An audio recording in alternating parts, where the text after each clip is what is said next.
Today's episode of Children of Heroes took us about 2 hours west from London to Stratford-upon-Avon, where we interviewed Mr. Milan Václav Turšner and Madame Fiona Turšner-Upcott, son and granddaughter of Staff Sergeant Rudolf Turšner. Thank you for participating in our project Children of Heroes. Your father and grandfather served in the Czechoslovak army during the Second World War. But let's start from the beginning. In 1939, he escaped Czechoslovakia, Yes, but was arrested on the way. What happened then? He did his military service when he was 22, and then he went on to do a non-commissioned officer course and became a sergeant. And this was in the run-up to the start of the war. So in 1939, he made the decision that he would go to France and fight with what he'd been trained. Now, a lot of what we know, it's not so much hearsay, but because we didn't have a relationship with Rudolf. When my dad was 2, he returned to the Czech Republic, and my grandma and dad didn't go with him. And so we've learnt a lot, mostly since he died, and internet searches, things people have told us. So we've sort of pieced together the history. So we found a report. My husband, purely by accident, Googled the name Turšner, and this report basically gave us a potted history of his military career. So we know that he left the Czech Republic with 5, there were 5 of them, 4 colleagues, and from Slovakia they went to Hungary, and he was arrested for, what was it, crossing the border illegally. Into Hungary, and they interrogated him over quite a period, and he was imprisoned for 3 months, and then he made his way through the Balkans and Syria and took a boat to France, and that's when he joined the Czech army, an artillery regiment, I think, there in 1940. Again, I don't know a lot about how long he was there, but I don't think it was very long. He then took another boat to England. And I found out in one of the reports that it was the Viceroy of India, HMS Viceroy of India. So he came to England. And then the first record we could find is at Cholmondeley Park, where all the thousands of Czech soldiers were. And he was sent to Stockholm. He was, well, eventually, but he was on that list, and then he was in Leamington. I don't know at what point he went to Leamington, but we found a film. My brother found it, again, while doing a bit of research.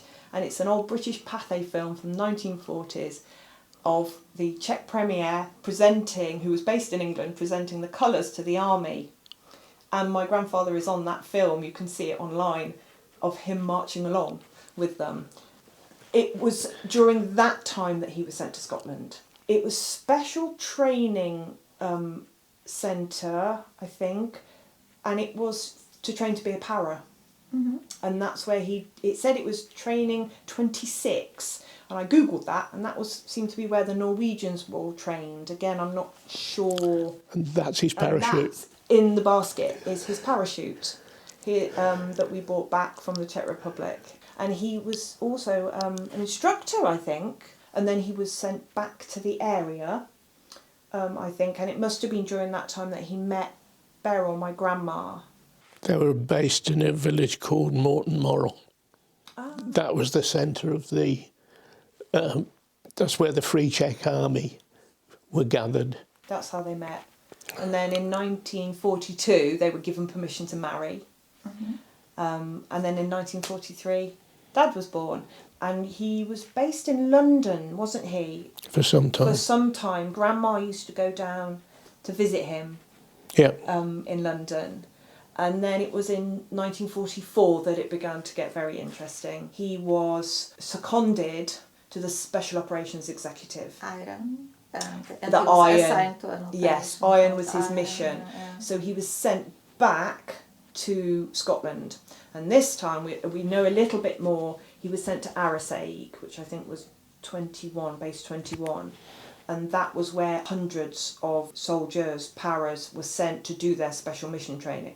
And we know a bit more about that because, again, my brother was just searching and he found out that a memorial had been erected in the village of Arisaig to these Czech special operations soldiers. And then he was sent to Italy and they waited and waited for the mission to give the go-ahead.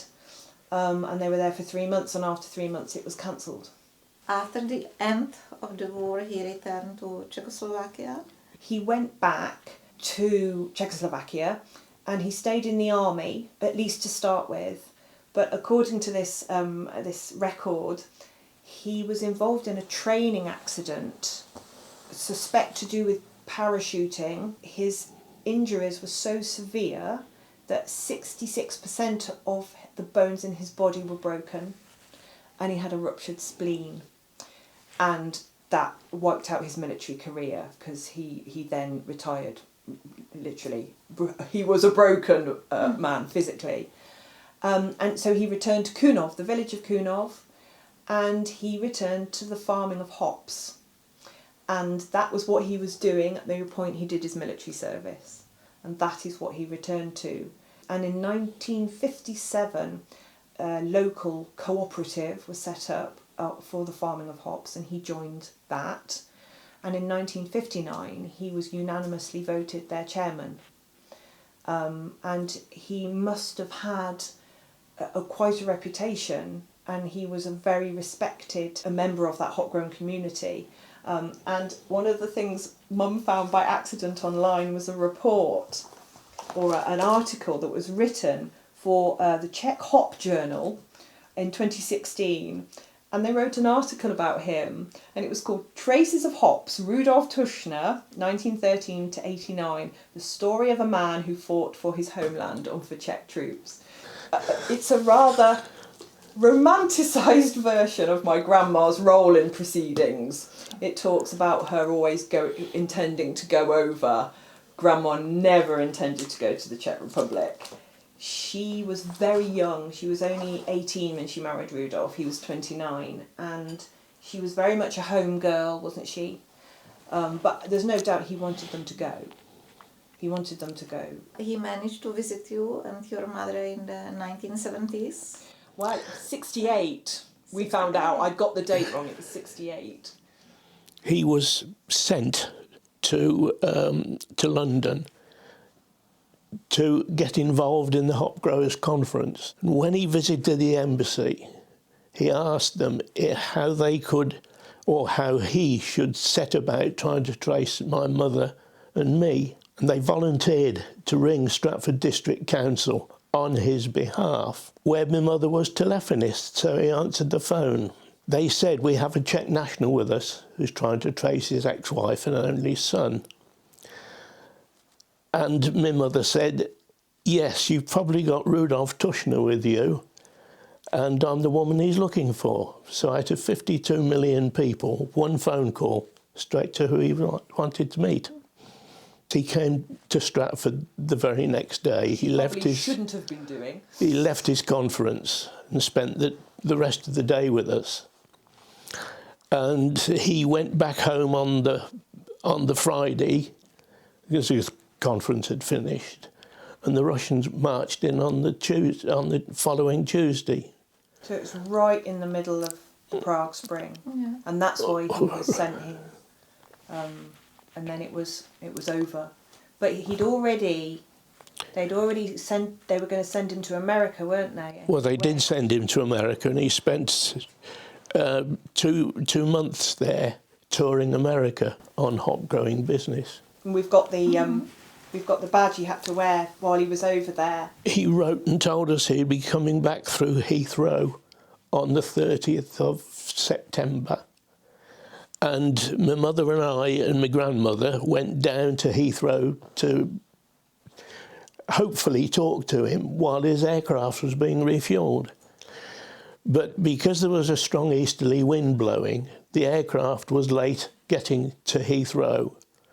And so he and I were both on the same airfield, but couldn't speak to each other. They were all down there and he never got to see them again. That was the last chance. They never saw him again.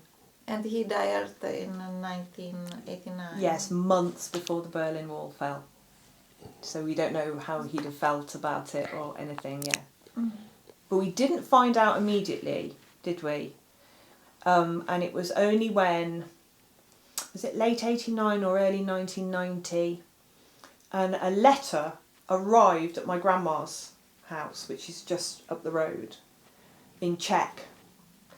And it was from his older sister Emily, and Emily had written basically begging Dad to go over and sort it out, and you'd inherited everything. It seemed that Rudolf always intended Dad. He was his only son. He never remarried or had other children. So in 1990, Dad and Mum and my Uncle Jeff, who is Grandma's younger brother, jumped in the car and you drove over, didn't you? Yes. In February, in the winter, and started the procedure of dealing with the property. And then the following summer, we all got in the caravan for the first time. We drove across Germany into Czechoslovakia, and we stayed in Rudolf's house, and Grandma flew over, and it was just amazing. It was one of those experiences that it just stays in your memory. Some of them are war medals, and there's some to do with agriculture and sort of memorials. This is to do with fight against fascism. This is his war medal for fighting with the Czech army abroad. This is my grandma and my grandfather. They were quite a glamorous couple. Now about you. Yes. You are a bridge engineer? Yes. When I left school, I wanted to be in the car trade, but I didn't get enough qualifications for that. It didn't pass enough exams. So I joined a building firm, and I was more interested in the road that was being built. When I cycled past, I eventually went to work for Warwickshire County Council and got the job as a bridge maintenance engineer. So I worked on motorways and tiny little culverts under main roads. And I eventually became a cycle officer for the county council. And I used to be a Morris dancer. Do you know what Morris dancing is? No. Local British folk dancing. So they wear bells on the calves and they dance in sets of 6, sometimes more. And you did that for, years and years. Yes. I was very interested in natural history, always have been, and I became a bird ringer, which meant you catch birds and put rings on them and record all the numbers, and if the birds are ever caught again by another ringer. I caught a small bird in the back garden here, which was picked up by a fellow I'd met from a bird ringers conference from the north of Scotland. But your grandma said you wanted to mention it to Rudolf, didn't you? Yes, I didn't know what to tell him about myself, and I suggested I should tell him about the bird ringing and butterfly photography, etc. And my mother said, no, I wouldn't bother, he wouldn't be at all interested. But when we got to Kunov, well, there's pictures there of his book collection of wild birds. All about natural history.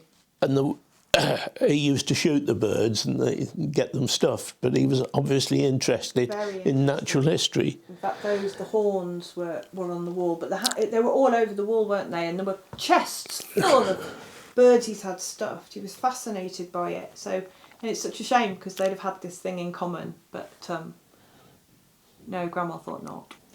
You've been connected very closely to the Royal Shakespeare Theatre? Yes, I was always going to do fine art. I love art, making of art, but I realised quite soon that 1990s Brit art was not going to be for me, and I needed to have a year out before I went on to do my teaching degree, which is what I was going to do. And my friend was leaving the theatre. She worked front of house, and she said to the boss, "Oh, I've got a friend, she'd be great." So I sort of walked into this job working front of house for the theatre, and I loved it.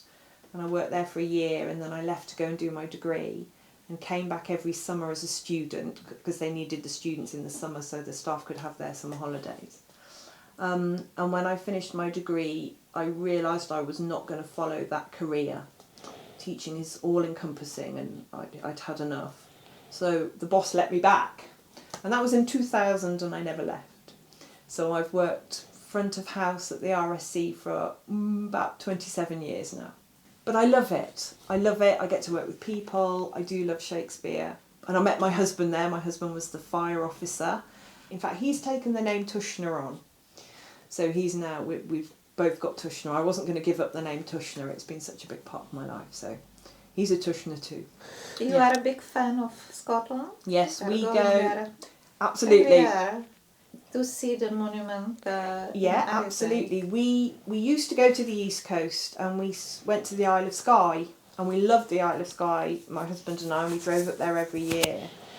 And it was during that time that we found out about this monument. It was very new, so we went to see it. And then this year we discovered that they'd not only got the original monument, but they've added all the names of the survivors. So Rudolf's name is now on the monument in person rather than just the iron, which it just said on. So I was absolutely thrilled to find his name actually there. I think it was a wonderful thing to do, to have a memorial with those who survived and made it through. So yes, we see that every year. So yeah. The question for both of you, how has your Czech heritage affected your lives? In Romeo and Juliet, Shakespeare's Romeo and Juliet, Juliet asks what's in a name. And so much is in a name, because we spell it, we explain it. People go, "Oh, that's interesting." So then you say, "Well, it was my grandfather's name. He was Czech and he was over in the war and met my grandma." So we've carried it around our whole life, explaining it. And I don't have children, but my brother has 3 children who I'm sure will then go on to say the same thing and spell the name and explain each bit. So yes, it's been a major part of our life. Yeah. Without, ever knowing the man personally. Yes, it's had a big impact. I got to Shakespeare's school and they read my name as Turšner. And it always sounded to me as if they got a bad smell under their nose, and Turšner. So as soon as I could, I persuaded the rest of the world to call me Turšner. Yeah. Yeah. Very proud of it too.